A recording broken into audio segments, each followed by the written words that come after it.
Hi, I'm Sarah Z. I'm with Howard Fine. Thank you so much, Howard. It's such an honor to be with you today. Thank you for accepting my decent proposal. Howard Fine is one of the best acting coaches in Los Angeles. He's an author of Fine on Acting, A Vision of the Craft. And there's a prolific list of actors you have coached and you're still coaching. The list is very long, but I want to mention a few top-notch names like Will Smith, Chris Pine, Jennifer Connelly, Jared Leto. I always messed up this name. By the way, did you coach them in Requiem for a Dream? He was my student back then. Jared started in the foundation class way back before he even did my so-called life. So he was at the studio for years working his way through the classes. What's the difference between an acting coach and an acting teacher, if there is a difference? Yeah, there is. Okay. It's two different hats. In class, I am the ultimate judge of the work. So I will allow my students to fail. Sometimes they grumble, but I'll give them notes and make sure they figure it out on their own. That's correct teaching. You help enough, but not too much, so that the actor doesn't become dependent. When I switch hats and somebody comes to me to coach an audition or a role that they're actually playing, we can't mess up. It's in public. So I help more when I'm coaching someone than when I'm teaching someone. When I'm teaching them, I'm trying to give them the tools that they need to go forward. If I'm coaching someone, I'm trying to get the best possible work as quickly as we can. Right, because you're on set, and also I'm sure you have so many people behind you, like the director, the production team, like there's like crows on you. Well, I don't go on set, actually, Sarah. I'm one of the coaches who does not go on set with the actors. Oh, okay. So you don't go on set with them. I don't. You coach them before, but on set they are alone, or can they require an acting coach? Some actors do that, but I would tell you it doesn't promote much confidence in the actor or the people around them. Imagine a surgeon bringing their teacher into the operating room. How would you feel about being operated on? So at that moment, they have a director. My job when I prepare somebody for a role is to make sure they've got access to everything they need. They really understand the script and how to connect to it. But they have to be open to what the other actors are doing. They have to be open to what the director wants. And when the acting coach goes on set, it creates the wrong dynamic. The actor will look at the director and look at the coach and wonder who to listen to. And that doesn't work. Gets confused. Your quote, "You don't need to be other than who you are, but you have to be all of who you are." Yes. One of the great misconceptions about acting is the idea of playing a character. Because first of all, how many characters do you play in the course of a day? Many. Yeah, many characters, like the sad character, the happy character, the borderline character. Right. If I'm speaking about acting, I feel smart. If I'm speaking to a scientist who's working on a cure for cancer, I feel stupid. In everybody is a smart person and a dumb person, an outgoing person and a shy person. We play so many roles on a daily basis, and they're all parts of us. So when we look at a character, it's about connecting to that part of yourself that is the character. So if you look at a role and you say, oh, that's not me, there's a part of yourself you don't see.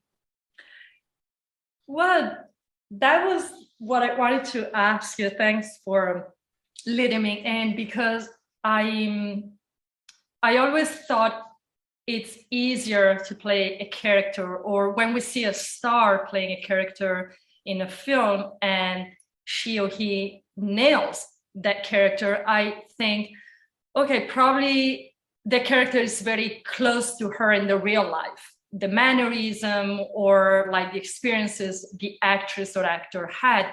But what about a character like a serial killer or like someone that is very distant from us? How can we tap into certain characters that are not us at all?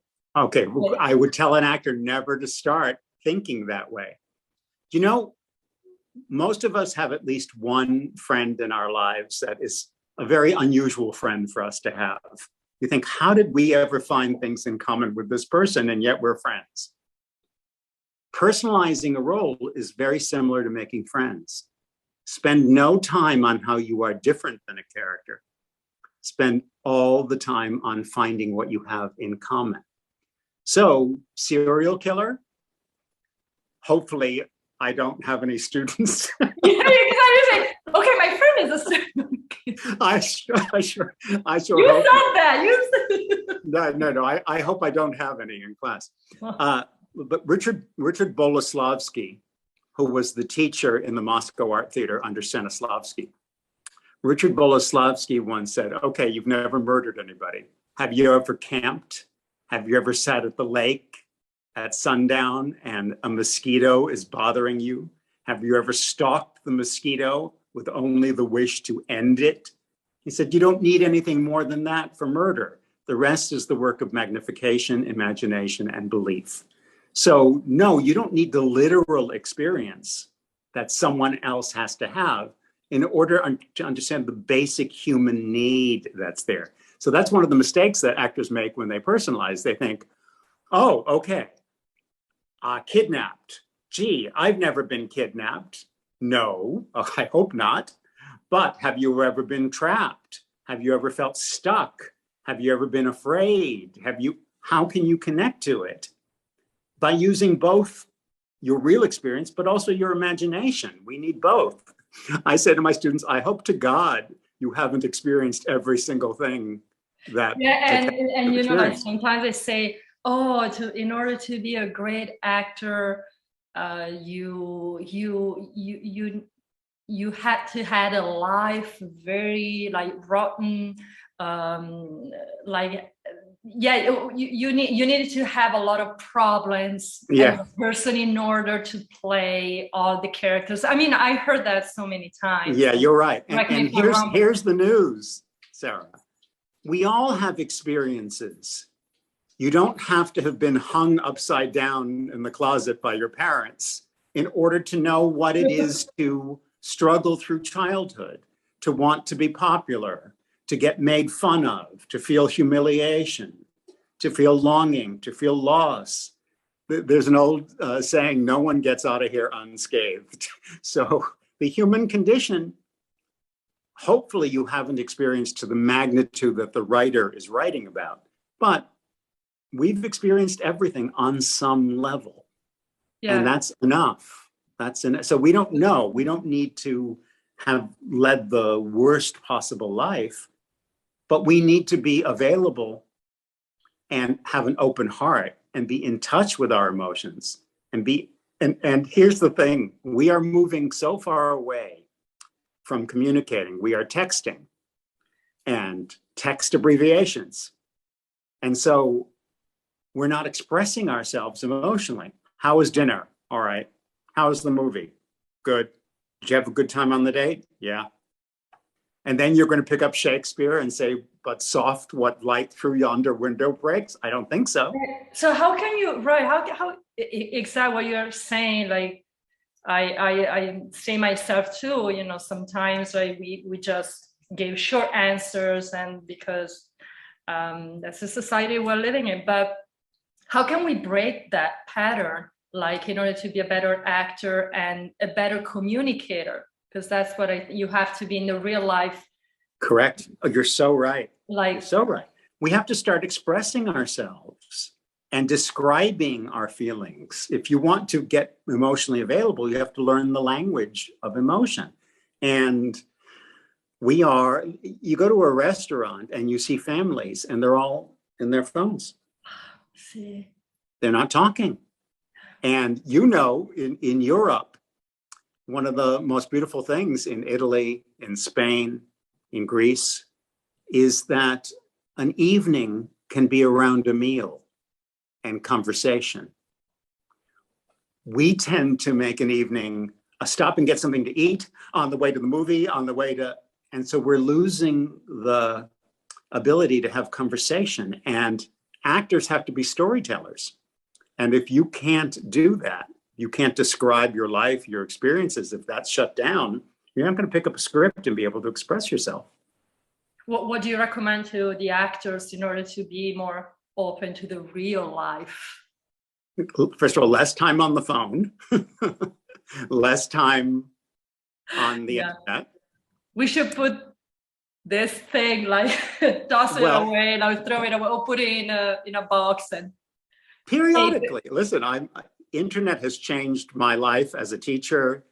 What we're able to do right now, the two of us online, and the fact that I can be teaching people from all over the world who can be in class at the same time. So I'm very pro the advances in technology, but we have to find balance to that. You have to know when you're talking to a person to put the phone down. Yeah. See, I found myself to sometimes be at dinner and having a friend like texting. I did it too, like inadvertently, but we all like we're trapped in this phone, a monster. But yeah, well, it's addictive. It's addictive. It is. And talking about free your emotion, free your mind, let yourself go out of your comfort zone. But I feel as an actor, the action determines the development of a character. So, and nonetheless, the intellect. So how can we find the balance of being so open and out of our comfort zone, but at the same time to intellectualize the character's mind? Well, you can't try to be out of your comfort zone. What you have, most of that relates to something a little different. When we are nervous, which is always, we try to control everything. That is when technique is used incorrectly and when it's taught incorrectly. The actor figures everything out in advance and then they don't show up. They've got all their choices worked out. And it's often taught to actors, oh, you've got to make strong choices. And the actor thinks they've got to figure out clever things to impose in the scene. A strong choice is authentic connection and investment. A strong choice is not something you figure out in advance and impose. So working that way is akin to learning to paint by numbers. You figure it all out and then you're not present. So what's the biggest risk you can take? Risk being present. Risk allowing impulse. Risk forgetting your next line. You can think ahead the entire time and get every line perfectly, but never be present. So that's the risk. That's what a real risk is. So, see, it's what you're saying, the strong choice, and so true. Make a stronger choice, stronger. Not this. About action. So the action serves the lines. It's not vice versa. Well, first of all, you don't figure the actions out in advance. It's akin to practicing for tennis, Sarah. Before the tennis match, you can practice your serve, your volley, your backhand, your forehand. And then you got to play the match that's coming at you. So learning to play actions, yes, because it's akin to learning to hit the ball over the net. You have to send. At the end of an email, you have to send. And learning to play actions helps you provide verbal will and gets rid of mumble acting where people are just trying to be natural. But when you predetermine in advance what actions you're going to play, you're no longer available to impulse. And so we don't use acting technique to gain control. We use it as a gateway to spontaneous life. Love it. It's because in the real life, it's the same. You can't premeditate what the other person is going to do. Excuse me? You can't premeditate what the other person's going to do. Yeah. Maybe like if you have a meeting with someone, you can kind of sort of understand the person or what kind of question possible, but we can control our actions more than. But this exchange, for example, you have me. We know what we know what we're curious about. All of that is there, but we haven't met prior to today. And so here we are, and I'm taking you in, and you're smiling, warm being that you are, and you're taking me in, and we're playing. If I came into the meeting already determined I'm going to say this, this, and this, no matter what you ask me, that's what politicians do. Yeah, that's what some people like. They want to know exactly the question, like, and control. We are at the bar, at the cafe, like. It's all control because we're afraid of actually being in the moment. But the best work happens when you're available to impulse. If you decide everything in advance, you can't have impulse. I love the word impulse. The impulse, like in the moment, how you react in that fraction of a second. How your session goes, like into your acting class? Well, it's all changed. How do you prepare your actors for roles? Okay, it's all changed. So there's a wide variety. So in terms of preparing somebody for a role that they're playing, when I worked with Will Smith on the movie Concussion, he spent a couple months. Now he's at the status where he knows well in advance when he's going to do something. So in Concussion, he played Dr. Bennett Omalu, who's a living person. He spent time with Dr. Omalu. He taped him.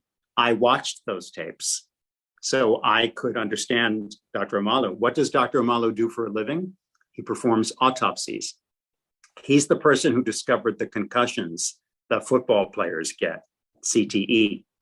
So Will, as part of his homework, observed Dr. Omalu perform an autopsy from beginning to end twice. And as Will described it, it begins with a diagonal slice across the cadaver. And Will said he almost passed out watching it. But he had to learn because his hands had to be educated. Dr. Omalu has an accent. Will worked with a dialect coach and worked on the accent 24/7 until it became part of him.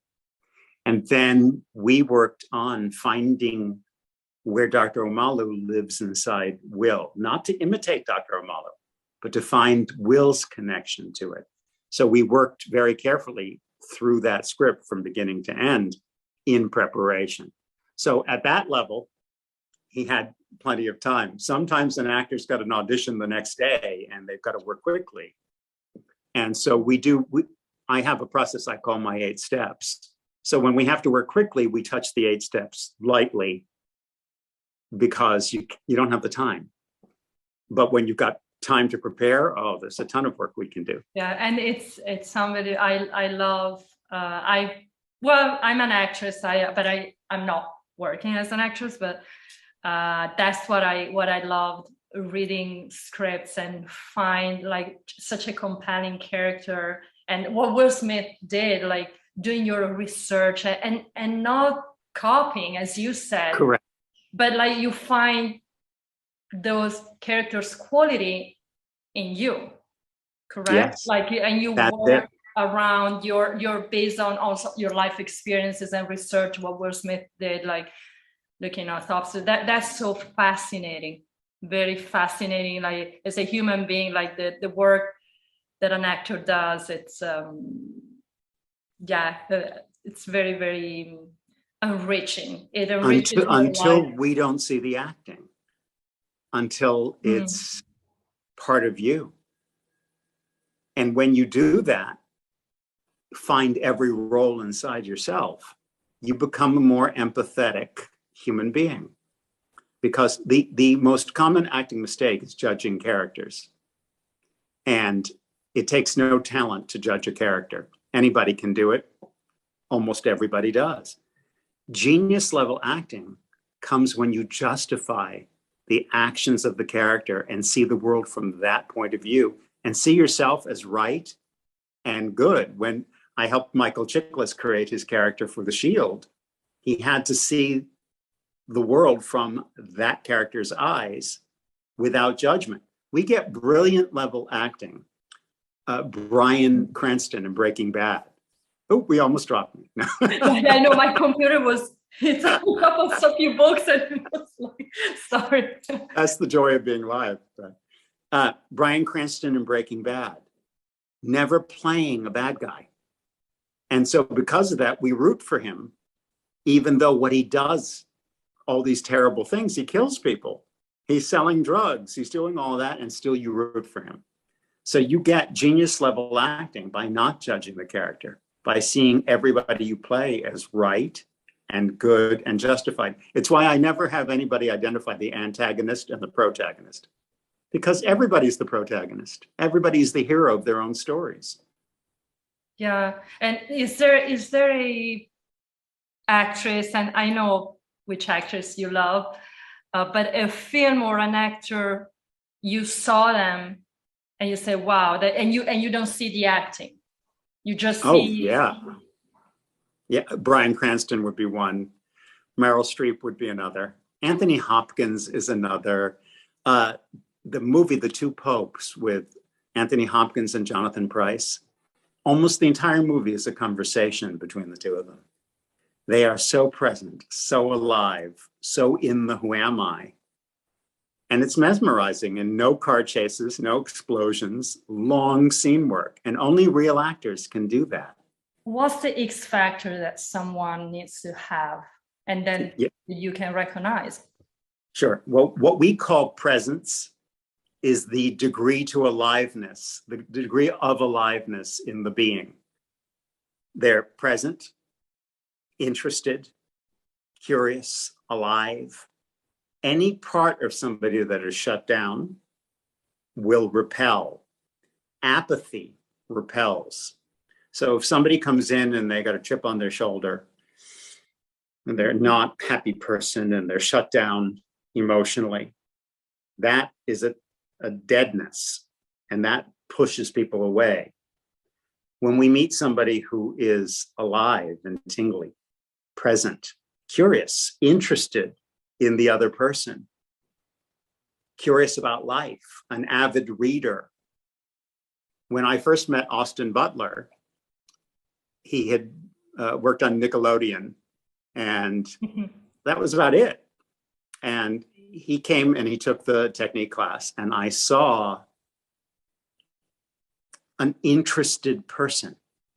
An interested person is an interesting person. If you become interested, you become interesting. If someone tries to be interesting, no. But if you're genuinely interested, he was already an avid reader as a young man. He worked his butt off and was in class every chance he could get. He worked his way from technique to master class. And then he told his agents he wants to do a play.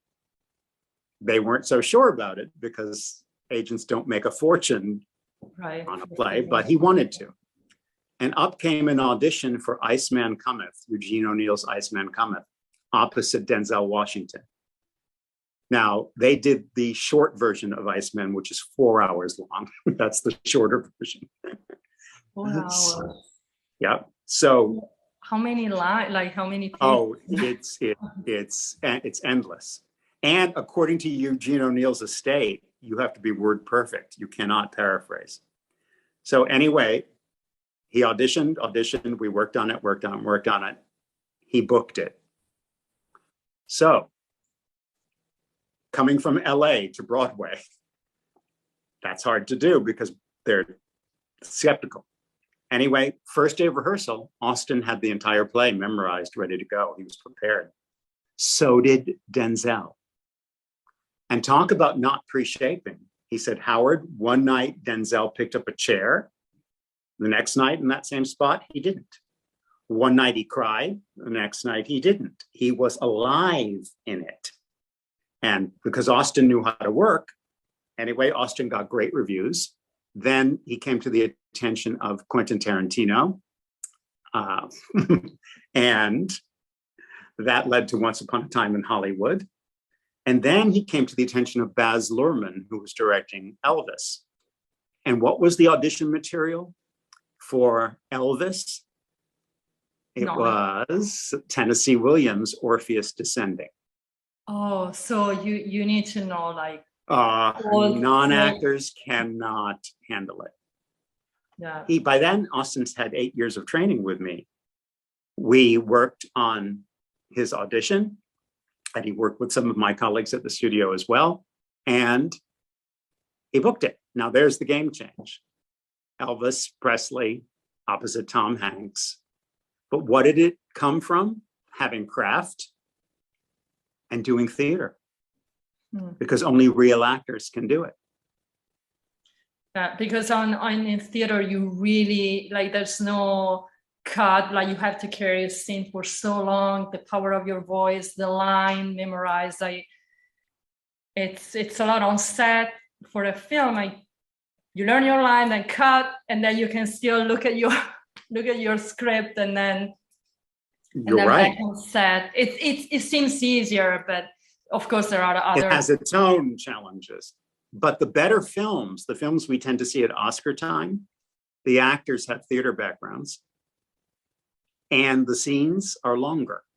They're not little action scenes, little, few lines and ton of explosions.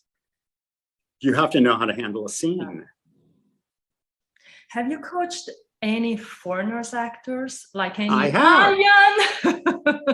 No, any foreigners in general, and if you find it difficult for them to break into the business or in LA. I found it difficult. In LA, yes. Well, okay, it can be, although that seems to be changing. Netflix is certainly very international with a lot that's going on. And look, I helped Gal Gadot with her audition for Wonder Woman when she booked Wonder Woman. I watched the film. So it can happen. It depends on the role. We're just beginning to get more and more of an international flavor, but I definitely enjoy working with people from all around the world. Sometimes they'll have their script translated to English.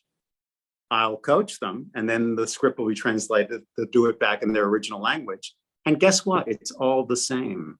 But do you think it's more difficult, like, for foreigners to get parts?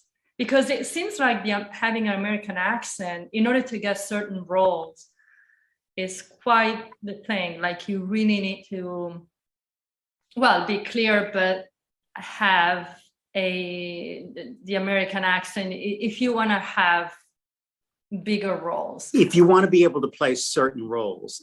I have a studio in Australia, and the Australians can do the American accent really well. We cannot do the Australian accent, but they can do us really well. And they're able to play any roles. However, for most Europeans or foreigners, I would say, number one, you've got to be able to speak English fluently. It's not just the accent, it's your level of fluency. So I have met certain people who think it's just about the accent, but they're not fluent in English. They're not going to get hired because the Americans can't understand them. So you've got to be fluent in the language, not just work on the accent. But for most, I would say, don't try to be the American boy or girl next door. Look for those interesting roles that can be played by a European. We have just begun to open our consciousness to diversity in casting. True. And so I'm optimistic that it's becoming more of a world stage than just local. How was working with Gal Gadot? You mentioned Gal Gadot in Wonder Woman. How was working with her? Like, delightful. She's humble and appreciative of any help. And what we worked on in the audition was the human being, not playing a superhero, but finding the human being. And there's a great example of not judging the character. And I think that's why she booked that part. Yeah, I loved, it was the Wonder Woman, the first film, right? Yes. It was and we could see that. We saw the humanity in the character before seeing the superhero. Right. So it's not just it comes from being human first. Always. Like, I was thinking also about like, during the COVID era, that we consider the doctors superhero, but first they are humans, and then they helped their patients, and they became superhero because they healed and they saved a lot, like many lives. And if we compare that, it's the same like kind of playing a Marvel character. Well, it's got to have, you have to have a vulnerability. Superman could not exist without kryptonite, because otherwise Superman would be totally invincible and no one would care. What we care about is the vulnerability, the humanity. Are you now teaching in person, Howard? I am. I'm both online and in person. Yeah, because we're all very careful. We're wearing our masks, but we're there. Oh, you're wearing masks. We are. Everyone needs to wear. Everyone has to be vaccinated, and everybody wears a mask in class. Oh, it must be hard. How can you see the expression? When they get up to do a scene, okay, they can take the mask off. But sitting, watching, everyone is masked. HowardFine.com. Howard, thank you so much for this very open, beautiful, and improvised conversation. And those are I think that the best one when it comes from our hearts. And I'd like to audit one of your classes. I'd like to come. Just go to the online and you can arrange. I'm Wonderful. Gonna arrange it. Thank you so much, Howard. My pleasure. Therapy, Howard Fine. Thank you. My pleasure. Ciao. Bye. Ciao. Bye. Bye.